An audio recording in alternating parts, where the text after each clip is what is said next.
TV. Sesaat lagi Anda akan menyaksikan Kompas Petang. Didukung oleh menangkan 5 tiket nonton langsung Indonesia di Amerika. Dukung Indonesia mengukir sejarah baru.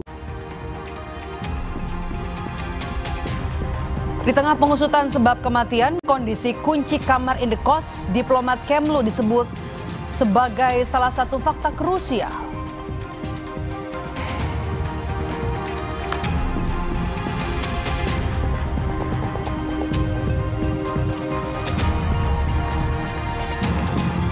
Polda Metro Jaya memeriksa relawan Jokowi Sylvester Matutina selang sehari usai memeriksa dan menyita ijazah Jokowi.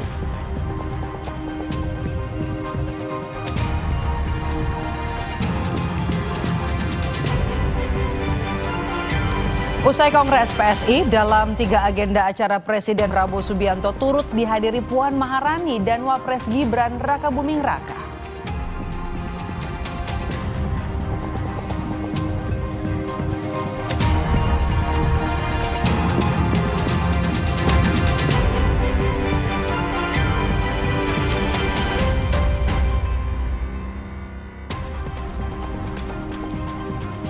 Selamat petang saudara, Anda menyaksikan program berita Kompas Petang bersama saya Harjuno Pramudito.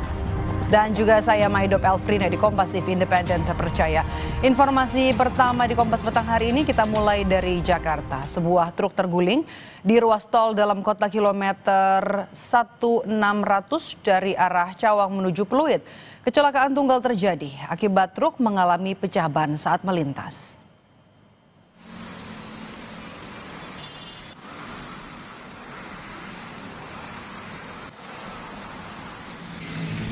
Akibat kecelakaan, muatan truk berisi ampas kopi tumpah ke jalan.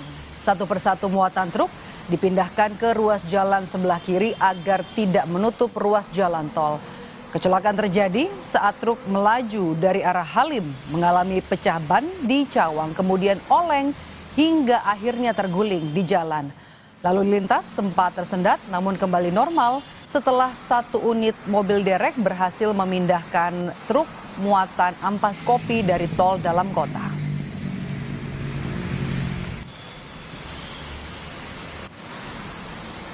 Saat itu bergerak dari arah Halim menuju dalam kota atau menuju Jakarta, kemudian terjadi pecah ban dan selanjutnya truk terguling.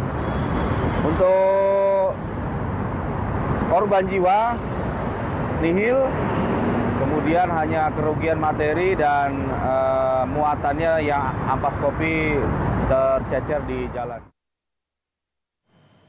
Pipa milik Pertamina Eksplorasi Produksi di Blok Citra, Desa Pagedangan, Kecamatan Tukdana, Kabupaten Indramayu mengalami kebocoran dan sempat terdengar bunyi ledakan. Inilah rekaman amatir pipa minyak bocor dan sempat terdengar seperti ledakan keras. Dari visual nampak lumpur dan batu serta air menyembur. Jebol terus.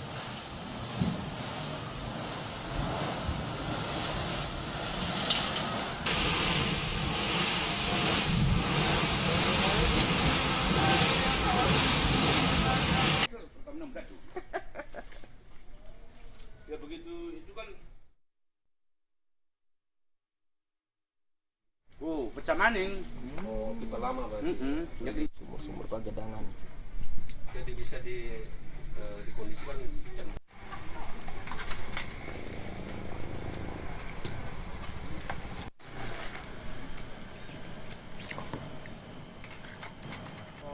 awam murah.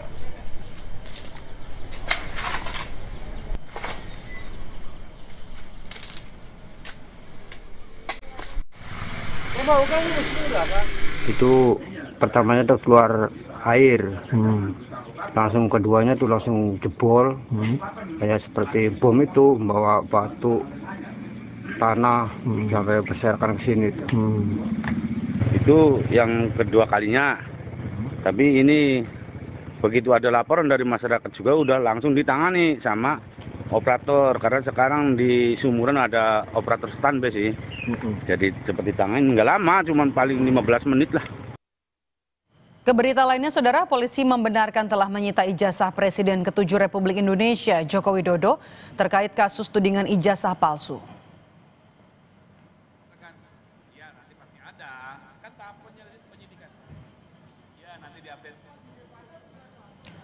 Kabid Humas Polda Metro Jaya Kombes Adi Arisyam Indradi menegaskan setelah memeriksa Jokowi sebagai saksi dalam kasus tudingan ijazah palsu selama 3 jam di Solo, Jawa Tengah, polisi menyebut penyidik menyita ijazah SMA dan S1 milik Jokowi untuk diperiksa dan diuji laboratorium forensik dalam tahap penyidikan.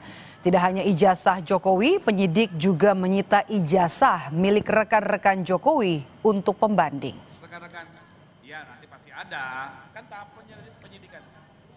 Ya nanti diupdate Kamnet selaku penyidik bahwa benar penyidik Subdit Kamnet di Treskrim Polda Metro Jaya telah melakukan penyitaan terhadap ijazah S1 dan SMA untuk kepentingan pemeriksaan atau pengujian di laboratorium forensik dalam tahap penyidikan. Hari ini, Saudara, polisi kembali memeriksa sejumlah saksi pelapor dalam kasus tudingan ijazah palsu Jokowi, yakni Sylvester Matutina dan Sekjen Peradi Bersatu Ade Darmawan. Dalam pemeriksaan ini, penyidik mengklarifikasi relawan Jokowi sejumlah video soal pernyataan Roy Suryo CS yang menuding ijazah Jokowi palsu. Sylvester menilai selain 5 orang terlapor akan ada banyak pihak yang terseret dalam kasus pencemaran nama baik tudingan ijazah palsu Jokowi.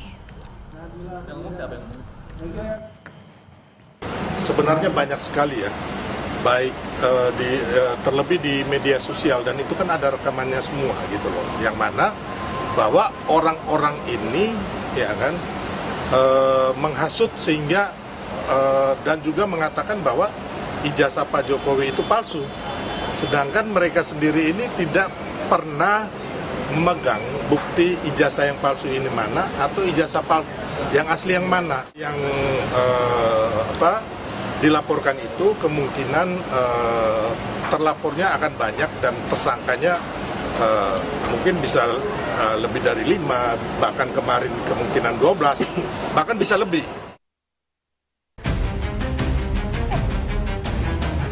Nama mantan Ketua KPK Abraham Samad terseret dalam kasus tudingan ijazah palsu Jokowi. Abraham Samad menduga namanya ikut terseret dalam kasus ijazah Jokowi karena sejumlah konten podcast yang ia buat. Samad menilai dengan dikeluarkannya surat pemberitahuan dimulainya penyidikan merupakan bentuk teror kepada para terlapor agar berhenti melakukan investigasi terhadap keaslian ijazah Jokowi. Atau katakanlah laporan yang diajukan oleh para relawan dan plus Pak Jokowi yang diajukan ke Polda Metro Jaya, ini adalah bagian dari bentuk ingin membungkam ya, daya kritis kita, kebebasan berpendapat kita, kebebasan berekspresi kita. Dan dimasukkannya nama saya, ya, ini sebagai bentuk bahwa lihat nih, Abraham Samad saja kita masukkan, apalagi Anda ini mau diteror. Polisi belum berkomentar soal masuknya nama Samad dalam laporan soal kasus ijazah Jokowi. Terlepas dari pelaporan Samad, polisi melanjutkan pemeriksaan terhadap pelapor tuduhan pencemaran nama baik di kasus ijazah Joko Widodo. Salah satunya, Ketua Solidaritas Merah Putih Sylvester Matutina yang selama ini membela Jokowi dari tudingan kepemilikan ijazah palsu.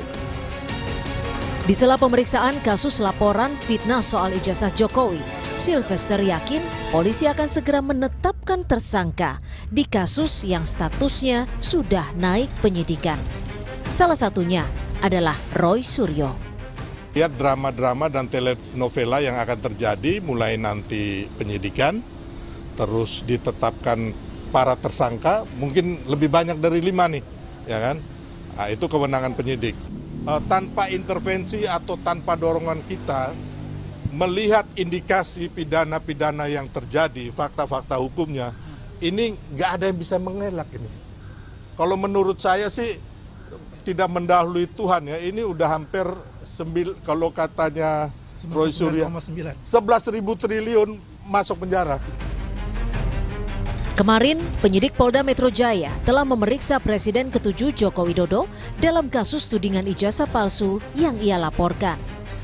Dalam pemeriksaan ini, penyidik sudah menyita ijazah sarjana dan SMA milik Jokowi untuk dilakukan uji laboratorium forensik digital dalam tahap penyidikan. Tim Liputan, Kompas TV. Hari ini Polda Metro Jaya kembali memeriksa sejumlah saksi dalam kasus tudingan ijazah palsu Jokowi. Sementara kemarin penyidik juga sudah memeriksa Presiden ke-7 Joko Widodo sebagai saksi dalam kasus ini. Apakah penyidik juga akan segera menetapkan tersangka? Kita tanyakan kepada jurnalis Kompas TV, ada Zefanya Sitomeang. Zefanya, selamat petang. Nama mantan Ketua KPK Abraham Samad terseret dalam kasus ini. Apakah polisi juga akan memeriksa Samad dalam waktu dekat?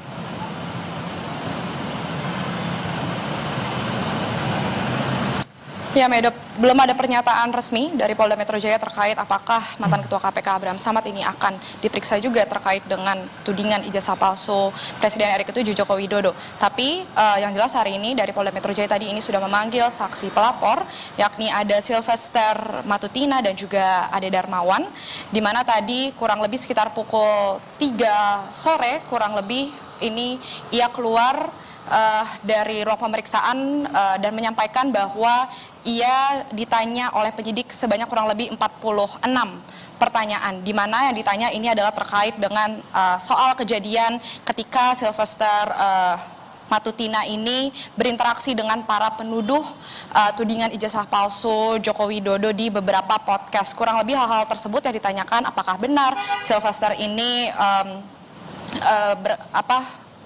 menerima begitu ya pernyataan-pernyataan dari Roy Suryo CS. Lalu video-video potongan ini yang tersebar di media sosial ini juga ditanyakan kepada Sylvester Matutina tadi. Yang jelas kalau tadi juga kami mendapatkan pernyataan dari Kabid Humas Polda Metro Jaya, Ade Ari, ini menyebut saat ini ijazah dari Presiden RI ke-7 Joko Widodo, ijazah SMA dan S1-nya ini memang telah ditahan di Polda Metro Jaya untuk kebutuhan penyidikan. Dan kemarin juga kita ketahui dari Jokowi sendiri ini sudah menyambangi Polresta Surakarta untuk memberikan update begitu ya terkait tudingan ijazah palsu ini. Sejumlah ijazah dari rekan-rekan SMA Joko Widodo ini juga sudah diperiksa begitu untuk kebutuhan pembanding begitu ya, membandingkan ijazah dari milik Jokowi dengan rekan-rekan lainnya. Dan sebanyak 8 saksi kalau di Solo Surakarta ini sudah diperiksa. Dan tadi kalau pernyataan dari Sylvester Matutina dan sejumlah rekan lainnya tadi yang menemani begitu, juga pihak kuasa hukumnya ini sangat menantikan tersangka ini untuk segera ditetapkan. Tadi disebut memang akan berpotensi ada 5 lebih tersangka yang akan ditetapkan. Tapi memang mereka memberikan kewenangan kepada pihak penyidik kapan tersangka ini bisa ditetapkan. Namun tadi kami juga sempat bertanya apakah penetapan tersangka lebih dari 5 tersangka ini termasuk salah satunya mantan Ketua KPK Abraham Samad. Ini juga dia tidak mau menjawab secara gamblang, tapi yang jelas Sylvester menekankan siapapun yang berpotensi mencemarkan nama baik atau menghasut begitu ya terkait dengan tudingan ijazah palsu ini akan berpotensi ditetapkan menjadi tersangka oleh Polda Metro Jaya. Medop. Terima kasih laporan Anda, Zefanya Sitomeang melaporkan langsung dari Mapolda Metro Jaya. Usai jeda saudara, di tengah pengusutan sebab kematian, kondisi kunci kamar indekos diplomat Kemlu disebut-sebut sebagai salah satu fakta krusial.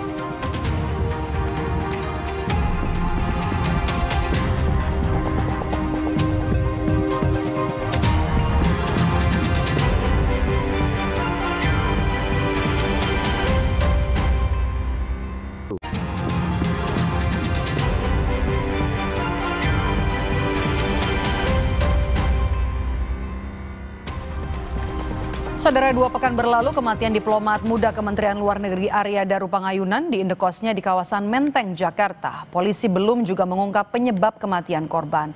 Polisi menjelaskan membutuhkan waktu menganalisa barang bukti elektronik. Polda Metro Jaya menjamin bakal mengusut tuntas kasus kematian Arya menggunakan metode penyelidikan kriminal berbasis ilmiah. Polisi hingga kini telah memeriksa 15 orang saksi terkait kematian Arya Daru, mulai dari saksi di tempat kejadian, keluarga, rekan kerja, hingga orang-orang yang terakhir berkomunikasi dengan Arya Daru. Polisi mengaku penyelidikan memerlukan kehati-hatian dalam penyelidikan, termasuk mengolah barang bukti elektronik berupa CCTV dari 20 titik terkait aktivitas sebelum ditemukan tewas. hingga laptop pribadi Arya Daru. CCTV ini setidaknya penyelidik telah mengambil rekaman dari 20 titik CCTV, dimulai dari circle terkecil dari TKP yaitu lingkungan kos korban, kemudian beberapa tempat yang pernah dikunjungi korban sampai 7 hari terakhir ya, enggak ini rekaman CCTV, kemudian juga lokasi-lokasi tempat kerja, lokasi lainnya yaitu tempat kerja korban. Pemeriksaan barang bukti digital ini masih berlangsung yang dilakukan oleh rekan-rekan kami dari tim digital forensik dan analisis dari Direktorat Reserse Siber. Fakta baru di kasus tewasnya diplomat muda Kemlu yakni soal kunci indekos. Kami mendapatkan foto kunci yang terdapat di pintu kamar indekos korban di kawasan Menteng itu. Yakni kunci yang bisa dibuka dengan akses kartu dan kunci yang hanya bisa dioperasikan dari dalam.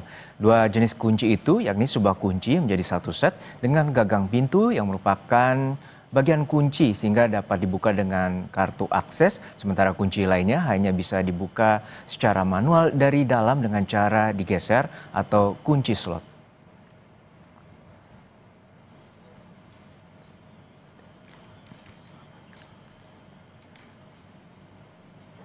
Selain temuan soal dua jenis kunci yang terpasang di indekos Arya Daru, fakta lain soal kondisi kamar terutama bagian plafon yang cukup rapi. Tidak tampak kerusakan apapun di dalam plafon kamar indekos diplomat muda Kemlu yang ditemukan tewas dengan kepala terlilit lakban.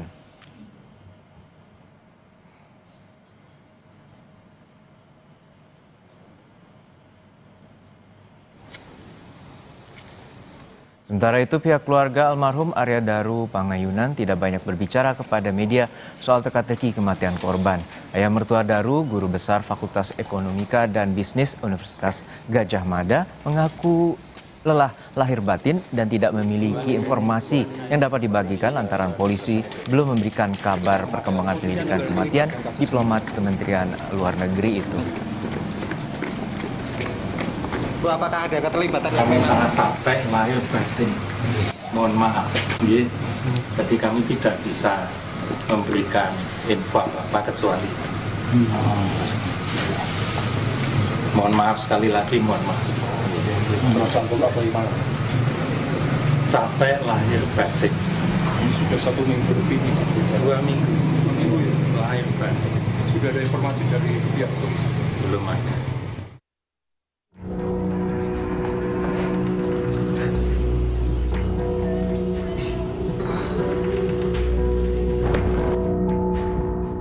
Dua pekan berlalu, penyelidik Polda Metro Jaya belum mengumumkan penyebab kematian Arya Daru Pangayunan, diplomat muda Kemlu yang ditemukan tewas terlakban di kamar indekosnya di Menteng, Jakarta Pusat.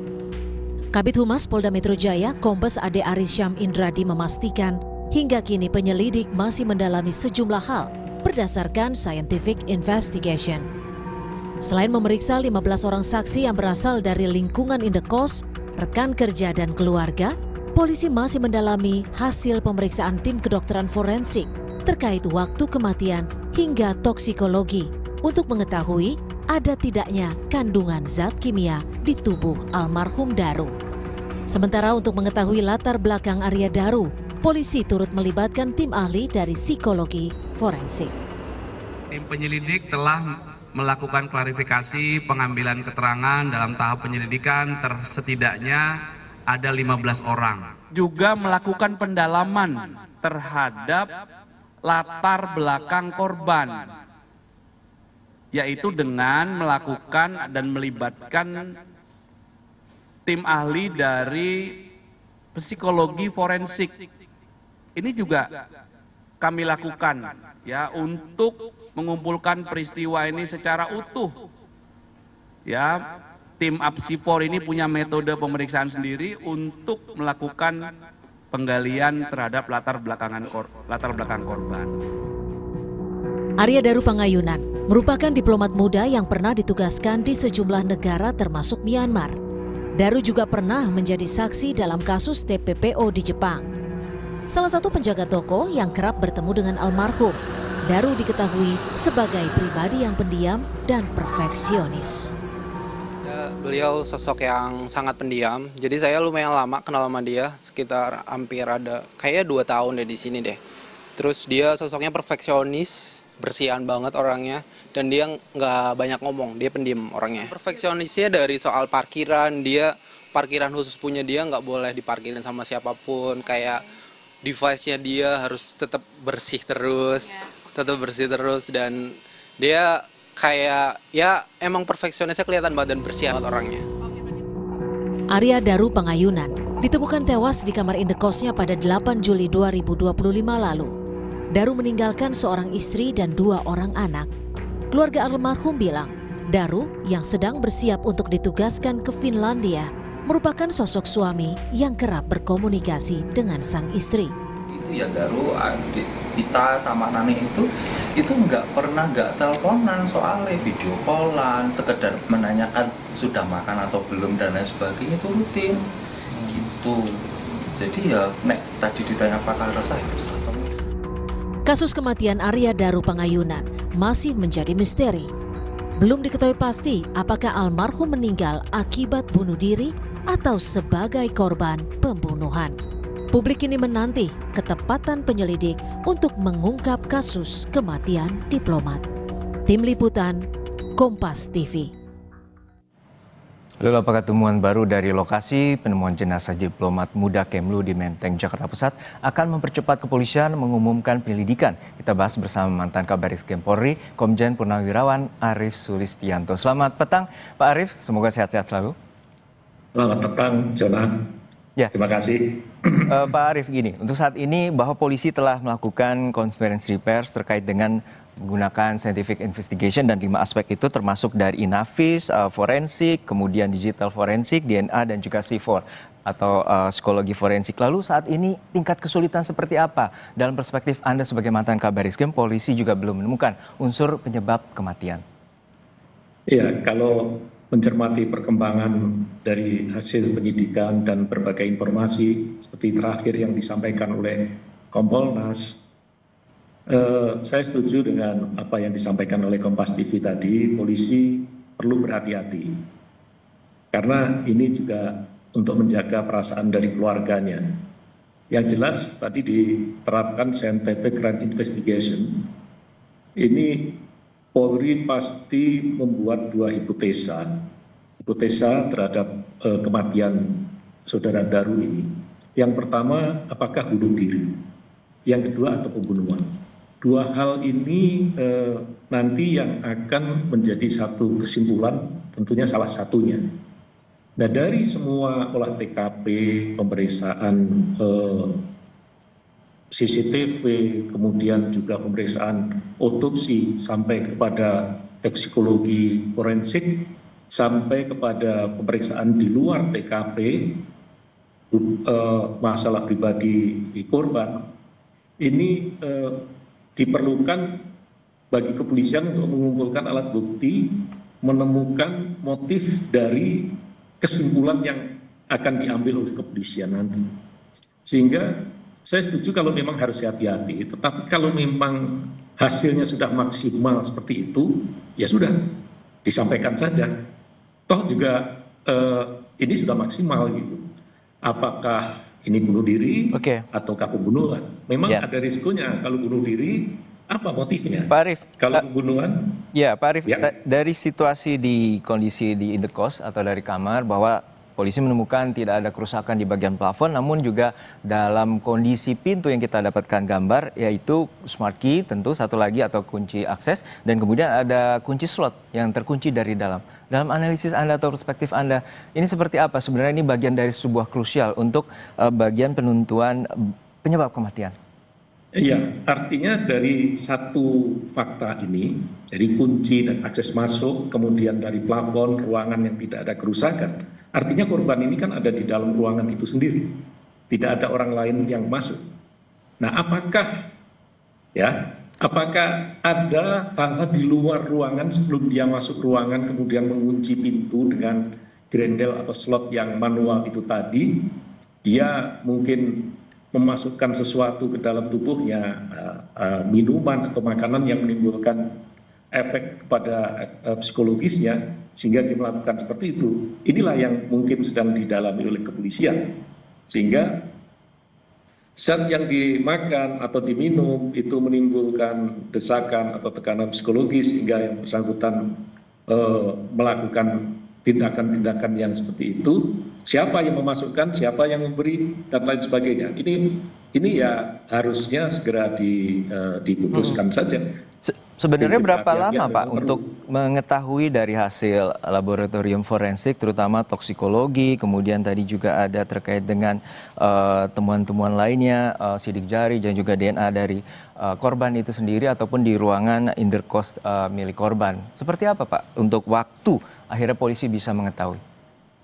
Kalau pemeriksaan secara fisik, kemudian organ dalam, mungkin kemampuan kita sudah cukup bagus di kedokteran forensik Polri. Tetapi ketika sudah melakukan pemeriksaan terhadap toksikologi, ada zat-zat yang memang tidak semua laboratorium forensik itu bisa melakukan analisis. Pernah suatu ketika kami melakukan penyidikan terhadap kasus pembunuhan yang melibatkan racun, kami harus bekerja sama dengan laboratorium forensik di luar negeri, karena memang zat itu harus diekstrak, harus diteliti oleh yang punya kemampuan seperti itu. Apakah ini yang menjadi penyebabnya atau ada penyebab lain? Kita belum tahu. Tapi yang jelas dua hipotesis itu harus segera dijawab oleh kepolisian untuk memberikan kepastian. Seperti Bapak mertuanya tadi, kami sudah tekanan batin dan lain sebagainya. Itu yang diharapkan. Saya pikir kalau memang itu sudah akuntabel, sudah otentik, semua alat bukti yang dikumpulkan, kesimpulannya memang seperti itu, apa salahnya? Ya, tentu ini kita juga mendapatkan foto terkait dengan bagian kunci ini, juga kita melihat ada bagian cat yang berbeda dari titik kunci tersebut. Lalu apakah ini bisa juga menjadi bagian analisis, Pak Arief? Ya, kalau cat itu kan bisa dilihat nanti apakah dia baru atau lama. Tapi yang jelas akses masuk itu tidak bisa kalau orang dari luar menggunakan kunci akses yang digital itu, karena dikunci dari dalam dengan menggunakan slot. Sampai penjaga kos-kosan harus mencongkel jendela karena ternyata akses dengan kartunya tidak bisa dipakai akibat dari slotnya yang dikunci secara manual itu tadi. Begitu, Jonah. Baik, Pak Arief, saya bacakan sebentar untuk terkait dengan penemuan terbaru terkait dengan bahwa polisi ini menyita ada 20 titik TKP, terutama pada tanggal 7 Juli menuju tanggal 8 Juli, di mana waktu dugaan kematian dari korban Arya Daru Pangayunan. Dan ini juga polisi menyebutkan ada temuan bahwa sebelum kembali ke indekosnya, korban menuju rooftop dari gedung Kemlu. Dan waktunya cukup lama, Pak Arief. Artinya sekitar dari pukul 21 hingga 23 atau ada waktu 1,5 jam sebelum akhirnya dia kembali ke indekosnya. Apakah ini juga bagian yang perlu sangat diteliti oleh penyidik? Iya, pasti itu diteliti. Seperti saya sampaikan di Kompas TV sebelumnya. Hubungan atau interaksi kepribadi yang bersangkutan baik dengan keluarganya, dengan teman kerjanya atau dengan teman interaksi sosial yang di luar, apakah ada hal-hal yang membuat tekanan di dalam Baik, ini gambarnya ya Pak ya, kita coba tampilkan di sini ya Pak ya. Ya, silakan Pak. Bahwa ini gambar bahwa sebelumnya polisi menyebut bahwa dari 20 titik TKP, korban sebelumnya berbelanja di sebuah salah satu mal di Jakarta Pusat, membawa tas belanjaan dan juga tas ransel. Namun dari titik CCTV yang kita temukan ini bahwa korban atau Arya Daru ini berada di atas rooftop atau atap gedung, dan kemudian dari temuan polisi bahwa cukup lama, sekitar hampir 1,5 jam, korban berdiri di atas rooftop dan kemudian kembali turun menuju indekos tanpa membawa barang yang tadi dia bawa seperti tas ransel maupun belanjaan. Ya, itu pasti akan didalami oleh tim penyidik, apakah ini merupakan kebiasaan yang bersangkutan atau baru kali itu saja. Sehingga ada apa sebetulnya kok yang berusukan sampai di atas? Apakah dia mencari angin atau ingin melihat pemandangan di atas atau ada hal lain? Itulah yang sedang dicari jawabannya oleh kita dengarkan lebih lengkap keterangan dari Kabid Humas Polda Metro Jaya, Kombes Ada Arisham. Ya.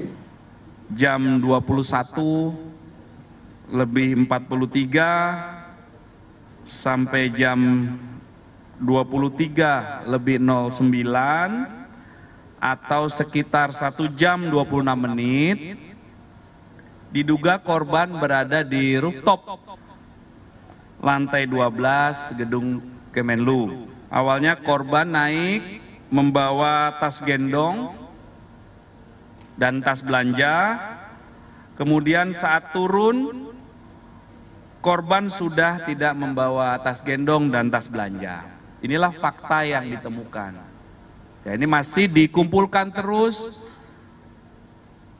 kumpulan fakta-fakta, nanti kesesuaian, apa yang dilakukan korban di sana, dan lain sebagainya. Ya, apa yang bisa dapat Anda sampaikan Pak Arief terkait dengan temuan polisi ini, terutama CCTV di atas atap gedung? Ya, ini kan penyidik baru menemukan satu fakta yang bersangkutan selama 1 jam 26 menit berada di rooftop di lantai 12 kantornya. Tentu ini akan dikonfirmasi dengan informasi-informasi yang lain. Siapa yang tahu? Apakah yang bersangkutan itu pamit dengan temannya? Apa tujuannya naik ke sana? Tentu ini akan didalami dan tidak bisa kita menyimpulkan dari satu fakta ini saja.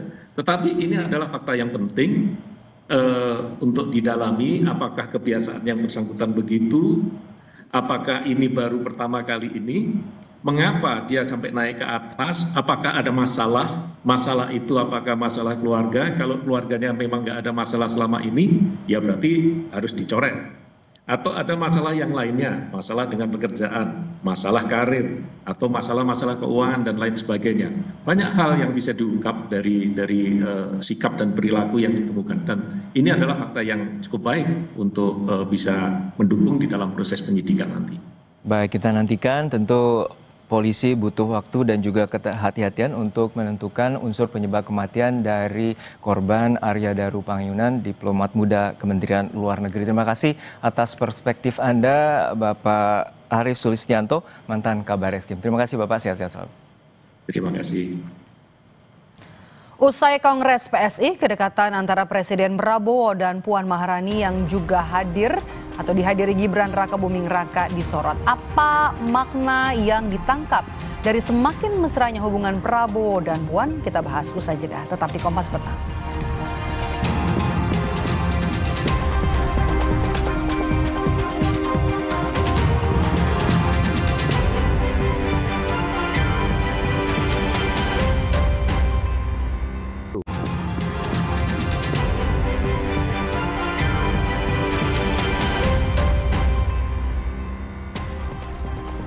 Kembali bersama saya Maidop Elfrina di Kompas Petang, Saudara. Presiden Prabowo Subianto Rabu malam menghadiri acara Hari Lahir atau Harlah ke-27 Partai Kebangkitan Bangsa. Prabowo hadir ditemani Wakil Presiden Gibran Rakabuming Raka dan juga Ketua DPR yang juga Ketua DPP PDIP Puan Maharani. Ini adalah momen menarik saat Presiden Prabowo tiba di Harlah PKB kemarin malam. Prabowo berjalan di tengah Puan Maharani dan Ketua Umum PKB Muhaimin Iskandar. Sementara Wakil Presiden Gibran juga terlihat mendampingi Presiden. Dalam sambutannya, Prabowo mengatakan dirinya nyaman di tengah-tengah PKB dan NU. Saya nyaman di tengah PKB.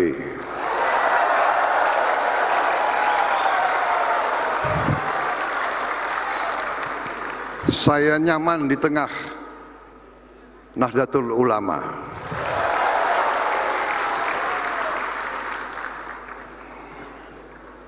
Saya merasa dekat dengan tokoh-tokoh NU dan PKB. Saya dulu merasa sangat dekat dengan Gus Dur.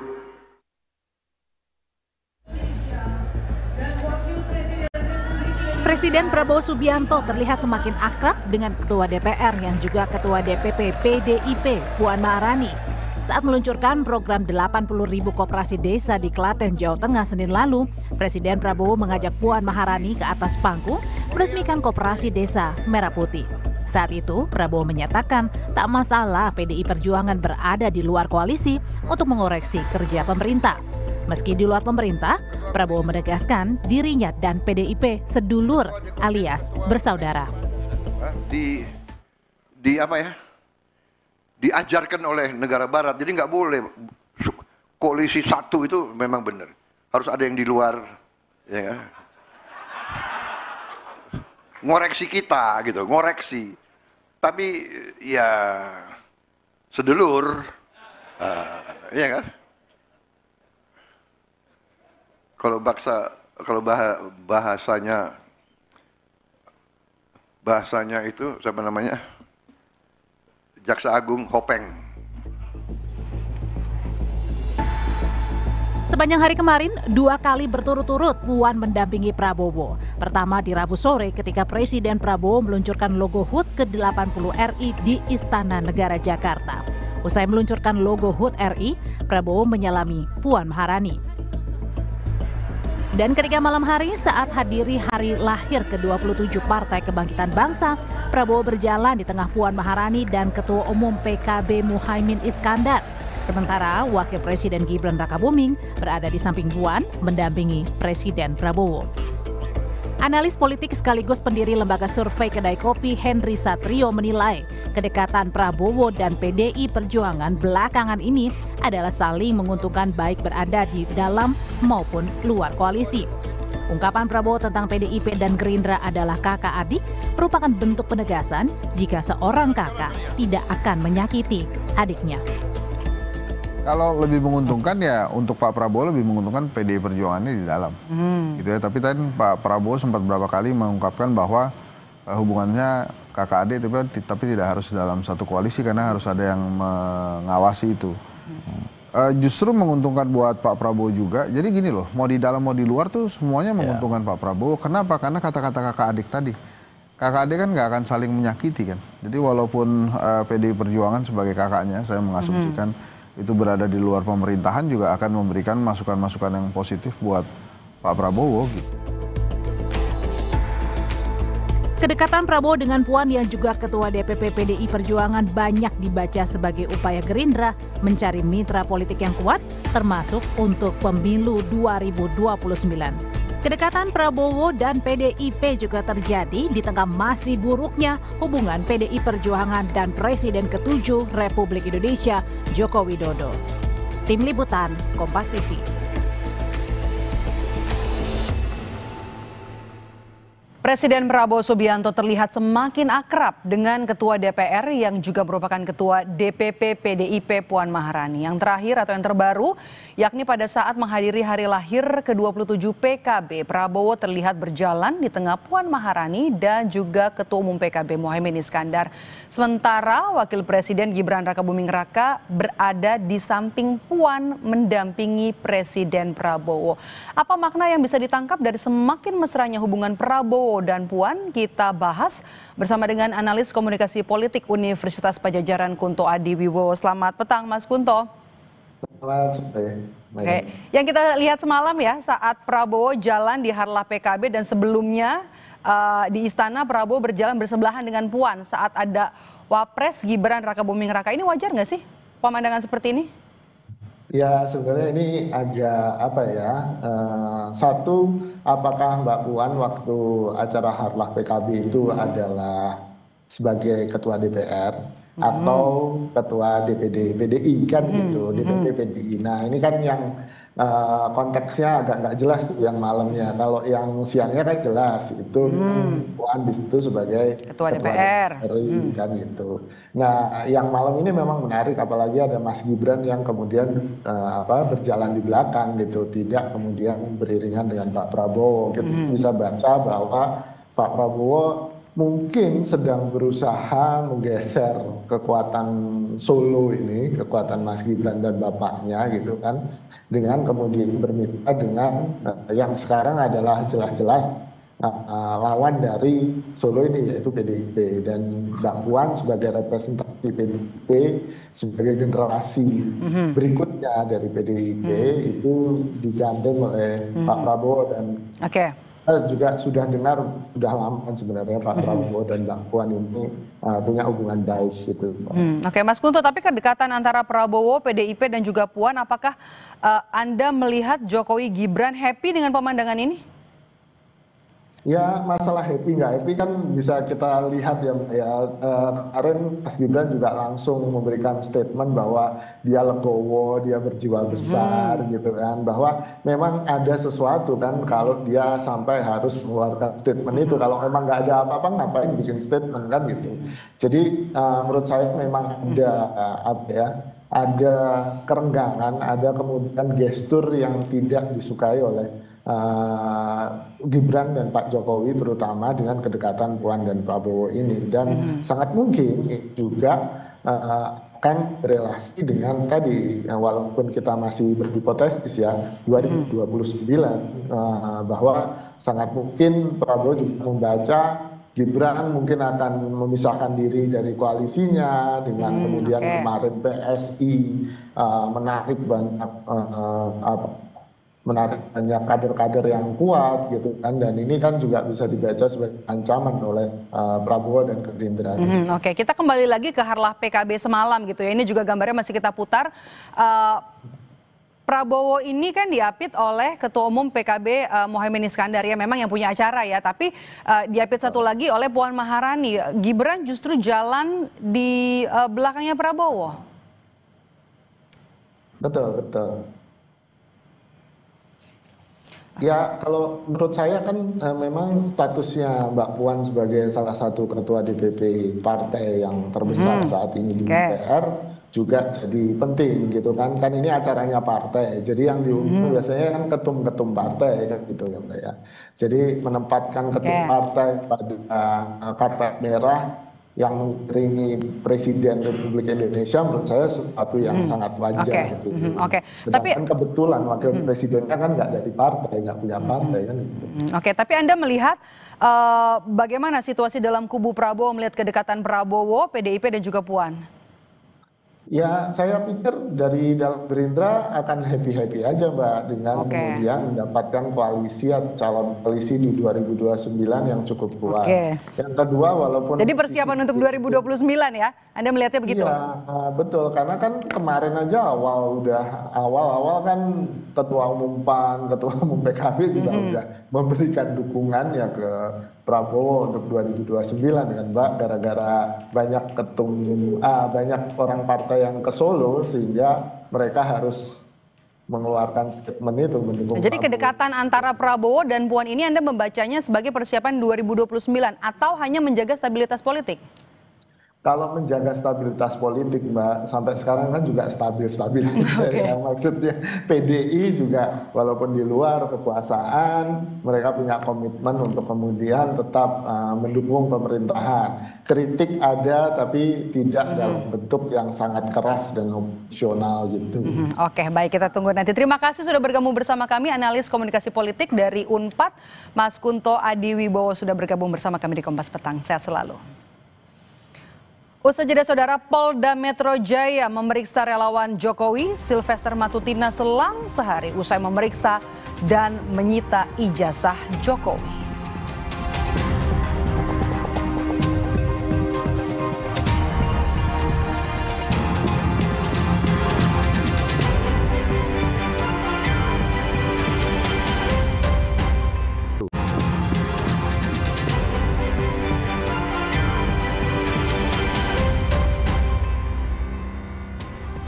Kembali di Kompas Petang saudara, hari ini polisi kembali memeriksa sejumlah saksi pelapor dalam kasus tudingan ijazah palsu Jokowi, yakni Sylvester Matutina dan Sekjen Pradi Bersatu Ade Darmawan. Dalam pemeriksaan kali ini penyidik mengklarifikasi relawan Jokowi atas sejumlah video soal pernyataan Roy Suryo CS yang menuding ijazah Jokowi palsu. Sylvester menilai selain 5 orang terlapor akan ada banyak pihak yang terseret dalam kasus pencemaran nama baik tudingan ijazah palsu Jokowi.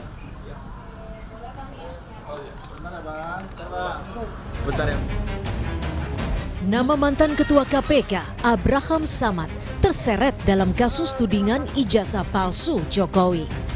Abraham Samad menduga namanya ikut terseret dalam kasus ijazah Jokowi karena sejumlah konten podcast yang ia buat. Samad menilai dengan dikeluarkannya surat pemberitahuan dimulainya penyidikan merupakan bentuk teror kepada para terlapor agar berhenti melakukan investigasi terhadap keaslian ijazah Jokowi.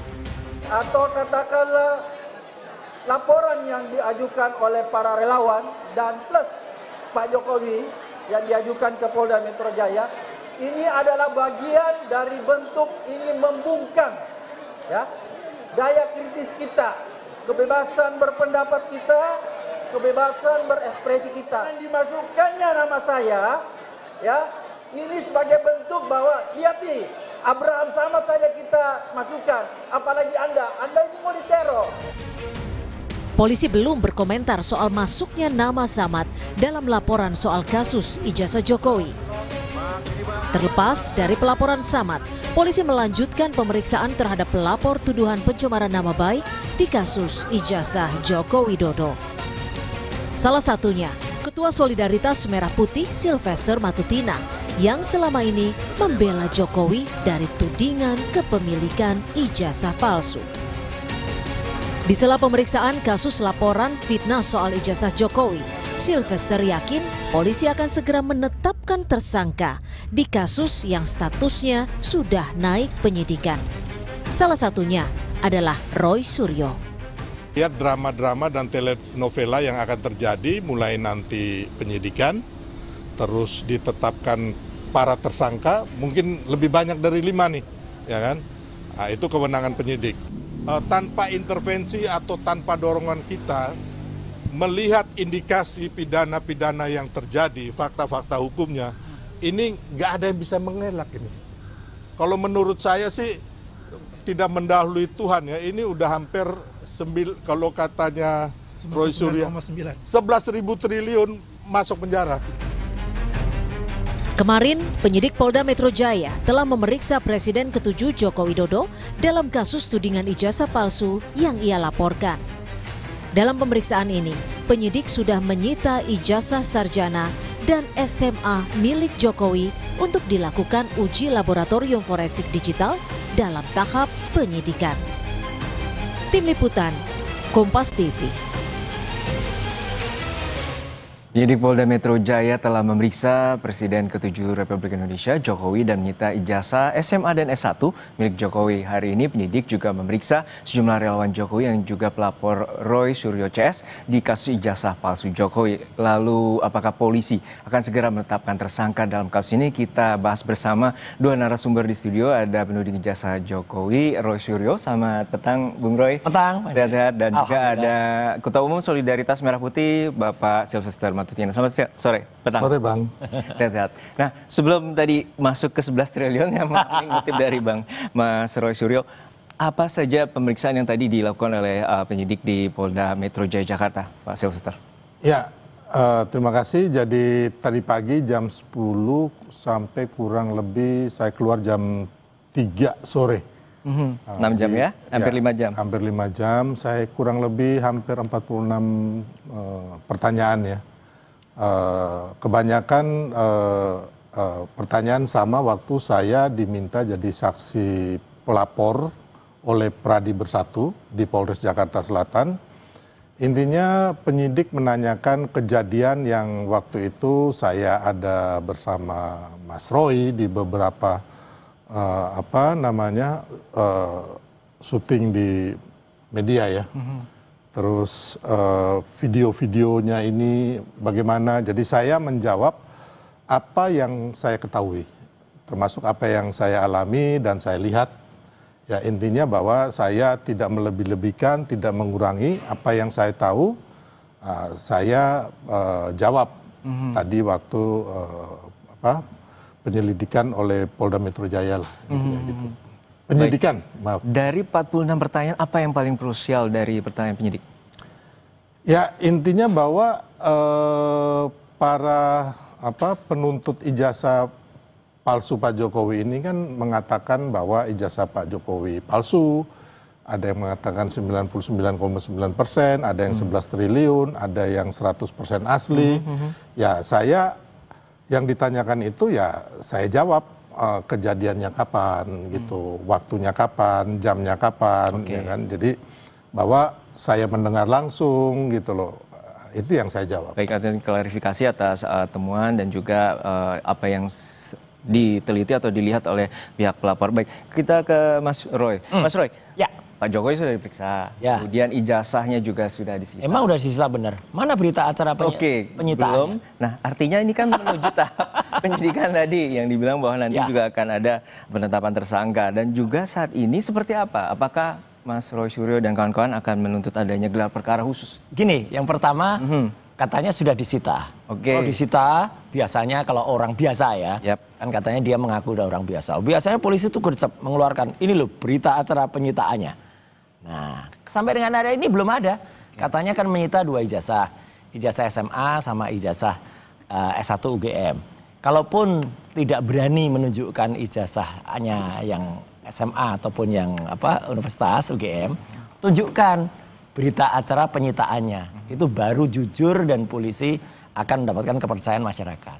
Kalau hanya begitu kan nggak ada. Apalagi kemarin di Polresta Solo ya, ketika diperiksa di ruangan yang sangat mewah itu, ya judulnya aja lounge. Ya, jadi ini loh sekali lagi publik harus tahu pemeriksaannya itu bukan di ruang penyidikan, tapi di lounge Polresta Solo yang sangat mewah. Ya, gitu. Jadi ada sofa, kemudian itu kan pertanyaan masyarakat. Nih komentar, saya hanya baca komentar saja masyarakat tuh, gila pemeriksaannya kayak gitu. Itu pemeriksaan atau pijat gitu ya, gitu. Jadi artinya kan tidak clear. Baru saja diperiksa. Mungkin kita tanya langsung ke Pak. Kalau Pak Sylvester diperiksa lain gitu. Saya diperiksa di tentu pasti ditanya oleh ruang yang sempit ya. Dan saya pikir saya juga pernah diperiksa di ruang yang bagus juga dengan kasus-kasus lain, dan bukan hanya Pak Jokowi. Itu sekedar teknis, tapi kan kita kembali lagi, marilah substansinya apa yang memang menurut saya sampai saat ini apa yang dilakukan oleh Polda Metro Jaya dan Barreskrim itu sudah sesuai dengan undang-undang yang berlaku. Soal ijazah tadi sudah juga dikonfirmasi ulang juga oleh sudah pihak. Disita, tapi intinya memang belum ditunjukin karena tidak ada konferensi pers waktu itu oleh Polda Metro Jaya dan Polres Surakarta. Jadi waktu konferensi pers kan hanya Pak Jokowi dan tim hukum. Jadi saya pikir menurut saya ini tidak usah dipersoalkan.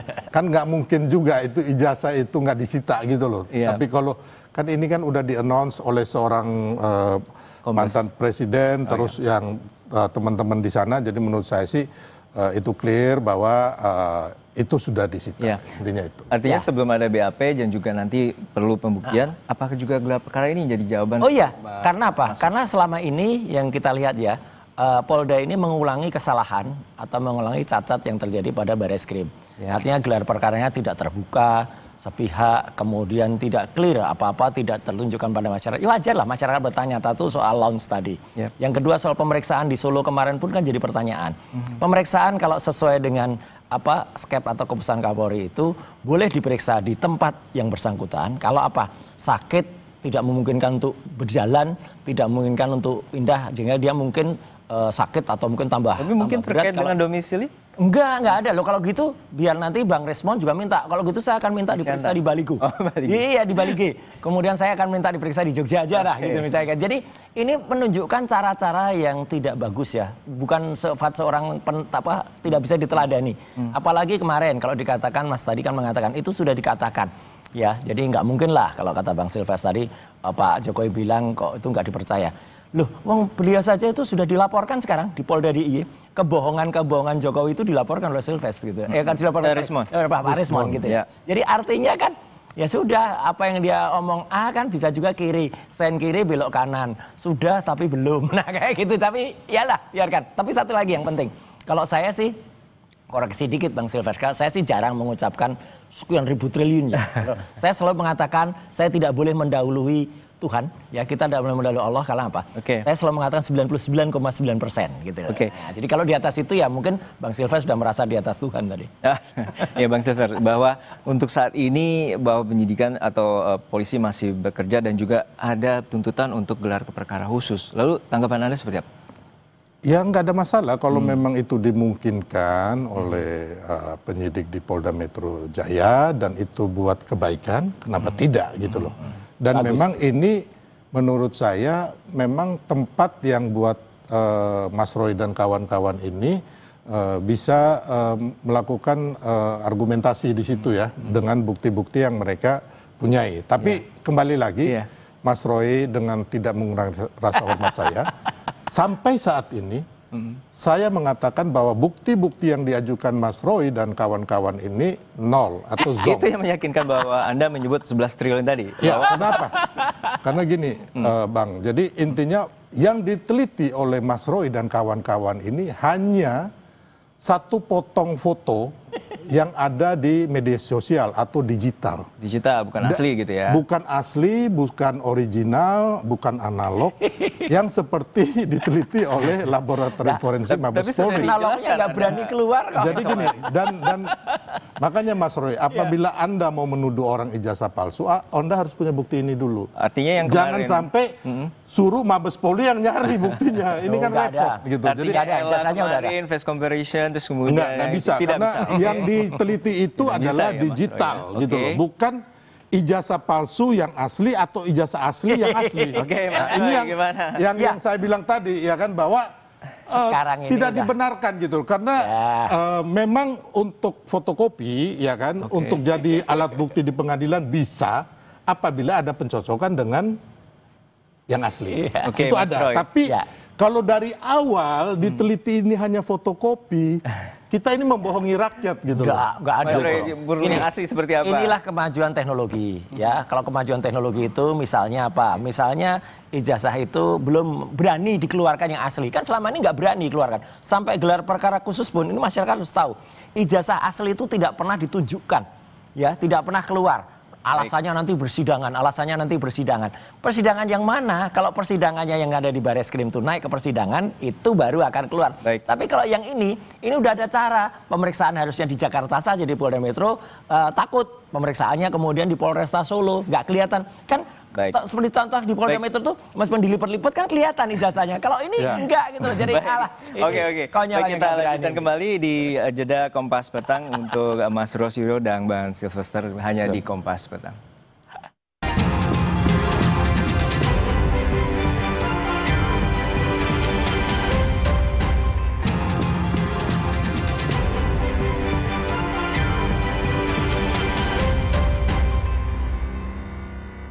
Anda masih menyaksikan Kompas Petang terkait dengan pembahasan tudingan ijazah palsu Jokowi, dan saat ini kami masih bersama dengan Bang Silvester Matutina dan juga Mas Rosyuro. Kami menuju ke Bang Silvester terlebih dahulu terkait dengan tadi pertanyaan dari pihak penyidik, ada 46 pertanyaan dan salah satunya berdasarkan laporan adanya nama Abraham Samad juga masuk di sana. Apakah itu juga masuk dalam bagian pelaporan Anda?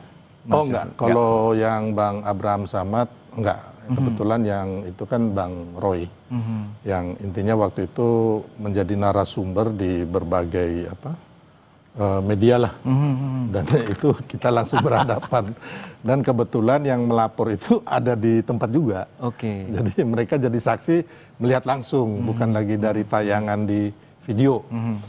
Jadi intinya bahwa ya saya menjawab apa yang terjadi, yang saya lihat dan bukan saya rasakan lah, intinya yang saya lihat, saya dengar gitu.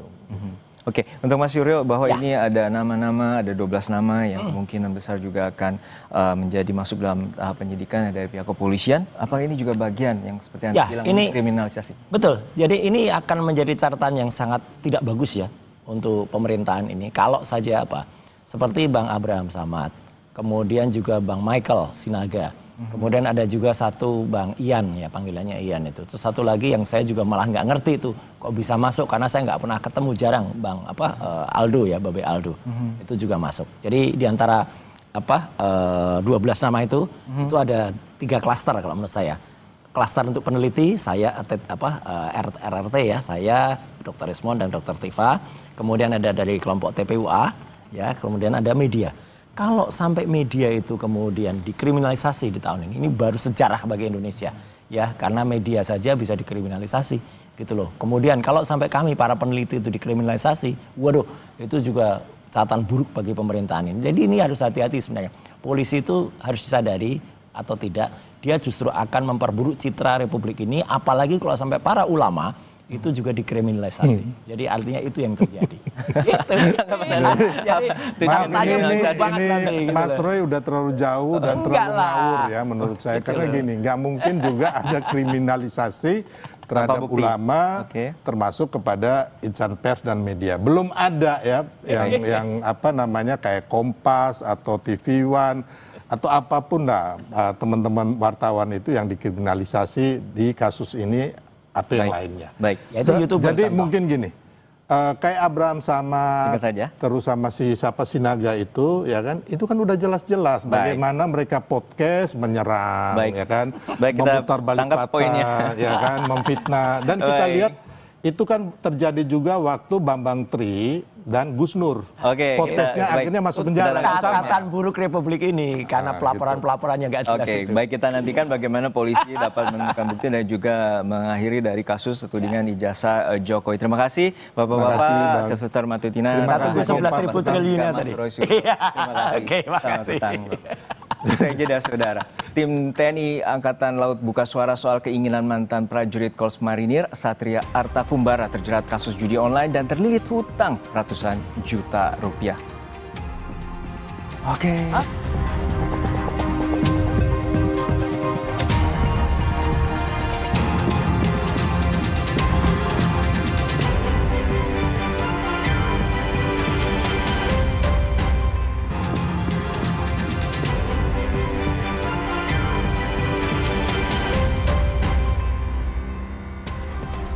TNI Angkatan Laut buka suara soal keinginan mantan prajurit Korps Marinir Satria Arta Kumbara untuk kembali ke tanah air. Kasal menilai yang bersangkutan sudah desersi.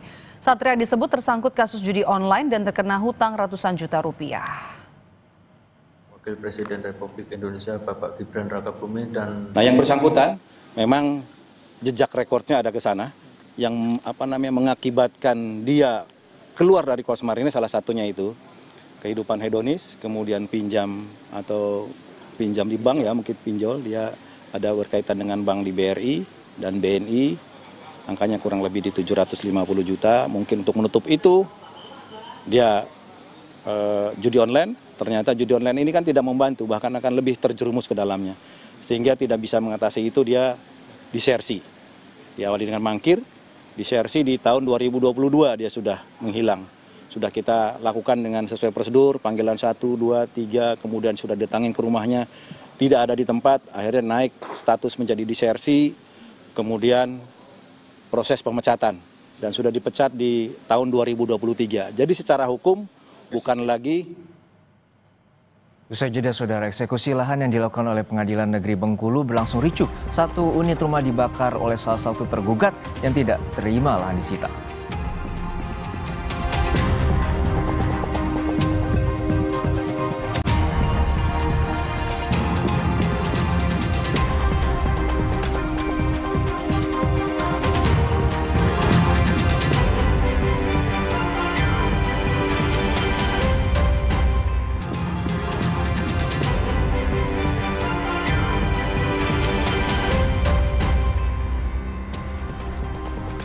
Eksekusi lahan yang dilakukan Pengadilan Negeri Bengkulu berlangsung ricuh. 1 unit rumah terbakar akibat dibakar oleh salah satu tergugat yang tidak terima lahan yang didudukinya disita dan dihancurkan karena kalah dalam persidangan. Eksekusi lahan seluas 4.000 meter persegi di Kelurahan Pagar Dewa, Kota Bengkulu yang awalnya tertib tiba-tiba ricuh. Warga yang mendirikan bangunan di lahan tersebut tidak terima dengan putusan pengadilan yang mengesahkan untuk dilakukan eksekusi lahan, justru membakar rumah. Akibatnya 1 rumah dan 1 mobil terbakar.